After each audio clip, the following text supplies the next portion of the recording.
What's up, guys? Here, Curry Ninja MMA with another breakdown, a really interesting fight that should be a banger. I'm actually looking forward to this one quite a bit.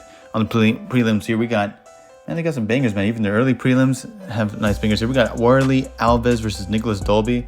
I've been looking at this one, and I'm surprised a lot of people aren't really, I haven't really seen people really running to at least like sprinkle on this one a little bit, and I think it's gonna be a really interesting one, though. I think it's gonna be really fun. So like they sized it up pretty well. Both 5'11", at the 170 division. Slight reach advantage for with 74.5 for Dalby, whereas Alves only 72 inches. I mean, but good reach here, and you can see the stats here. I'm not gonna break them all down. It's gonna be pretty boring, but you can see them for yourselves there, right? Segment strikes are fairly even here. Segment accuracy, slight edge for Alves. They have just interesting styles about them, so it's gonna be. They match up pretty well, I think. I wanted to actually talk about the fights. Going back and watching tape, let's talk about and watching this. I mean, luckily they're not too long. I mean, it's either with Alves is very aggressive, so it's going to be like kill or be killed kind of style typically. Like Warlley Alves when he fought against Randy Brown, that was a really surprising one. It's not a good look. I mean, like both guys, to be honest with you, just to get that out there, I think they're kind of like when they're on, but there's times where they just kind of have. I don't know, if just lackluster performances, right? They just, kind of, it makes you a little wary to bet them sometimes. But, like I said, styles make fights. So against Randy Brown, though, like when Alves showed aggressive grappling in the first round after catching a kick from Brown to chase him down to the ground, it looked really good. Like, all right, this is, you see it has how he typically comes out when he's on, right? But Randy would make his way up from time to time, but Alves, kept the pressure in the clinch and on the ground looking for subs and some ground and pound. I mean, that is, I really like that. But, Randy worked his way to his feet and landed a knee while doing so in the last 20 seconds and even found his way on top for a little while. So, but I would say I would give that round, obviously, to Alves. But then the second round here starts and we see more of the same, but Randy throws a triangle with his legs to trap Alves' head and right arm, and Randy does a good job of actually landing elbows from guard and just to the side a little and to add pressure, and it causes Alves to tap. I mean, that was just, man, I can't believe Randy Brown tapping him, man. I mean, that shows. I mean, I think it's like he just was overzealous. Like, even if you have a good Brazilian Jiu-Jitsu game, which Alves does, but I think he sometimes gets a little overzealous in there. So it can be a good thing and a bad thing for him, right? But I think hopefully he's kind of learned from that. Now, Alves versus Munir Lezez. Alves is also fighting on this card. Kind of interesting.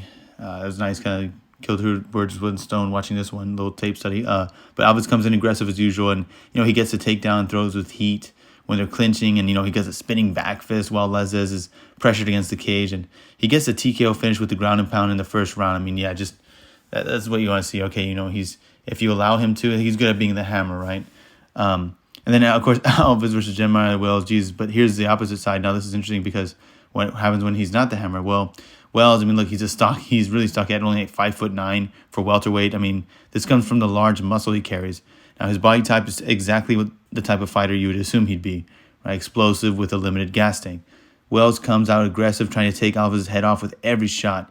Wells is able to take Alves down with his pressure and strength, and he stays on top, landing ground and pound. And second round begins with more pressure from Wells, while Alves is beginning to get, Alves is being able to get reads and make Wells miss a bit, which is good, kind of drain the gas tank.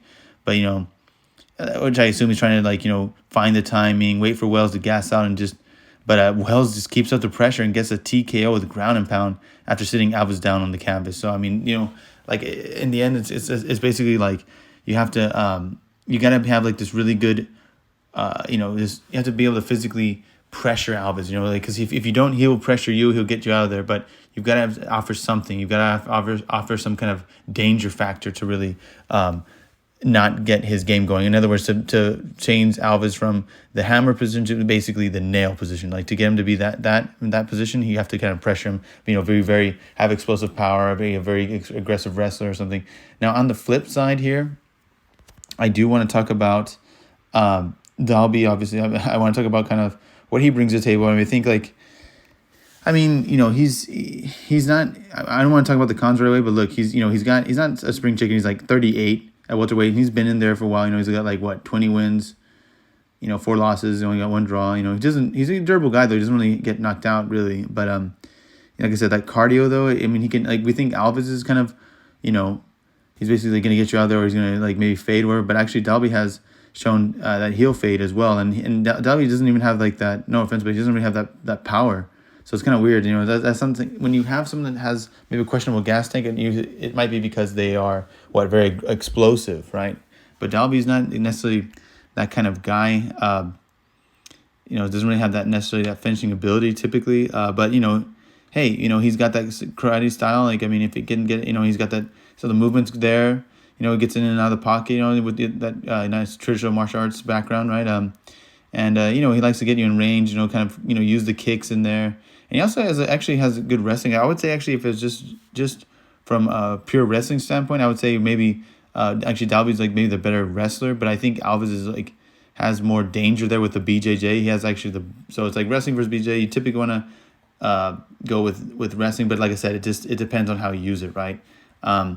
So I think like in my opinion, guys, I think Alves gets it done inside the distance here. I know Dalby's durable, but look, Alves gets in. They're really aggressive, and Dalby's no spring chicken. He's taking some damage, I guess. I mean, they all have, but I mean, I think like I said, yeah. So even on the ground too. I mean, even if somehow Dalby gets it to the ground, if he's trying to he's getting in panic, get some panic wrestling because he's feeling heat. I just feel like, yeah, I mean, he'll start to slow down. I think Alves is also dangerous on the ground. I mean, like I said, like the cardio thing, you don't want to have that issue, man. Like, it's just, especially like, I mean, if you're really, like Wells has that cardio issue. Like, you're scared because he has that really muscular, but when he fought Alves, but he came out there with aggression, with power.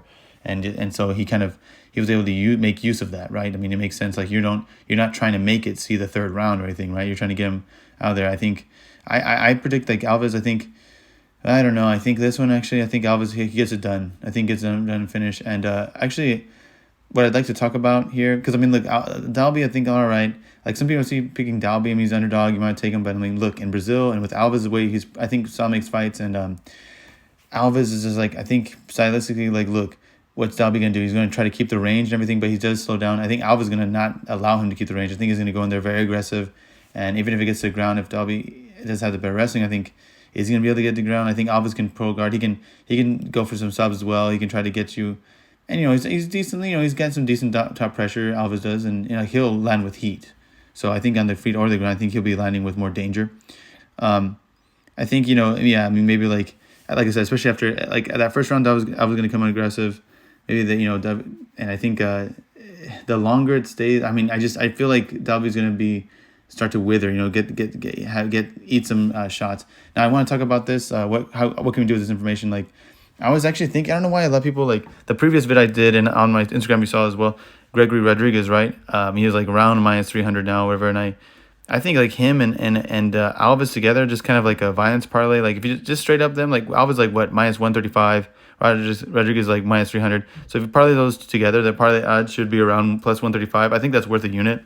If you want to just sprinkle on maybe Alves inside if you want to do that, then Alves inside the distance, like what, round plus 180, round, 210, 190, whatever the book, but depending on the book you have, it, if that's available.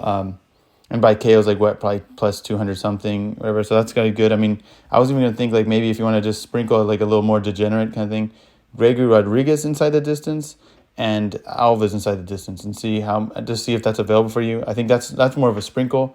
But if you want to be more conservative, whatever, I think for fun, I think that just Gregory Rodriguez money line and Warlley Alves money line, 2-leg parlay out there. Just put 1 unit on that. Maybe, like I said, you want to maybe do only half a unit, but maybe that's fine too. And if you want to do a little more boost those odds. If you're doing half a unit or something anyway, why not inside the distance prop for both the guys, right?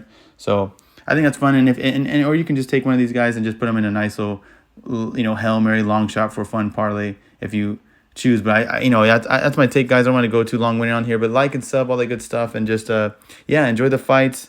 Let me know what you got, and peace out.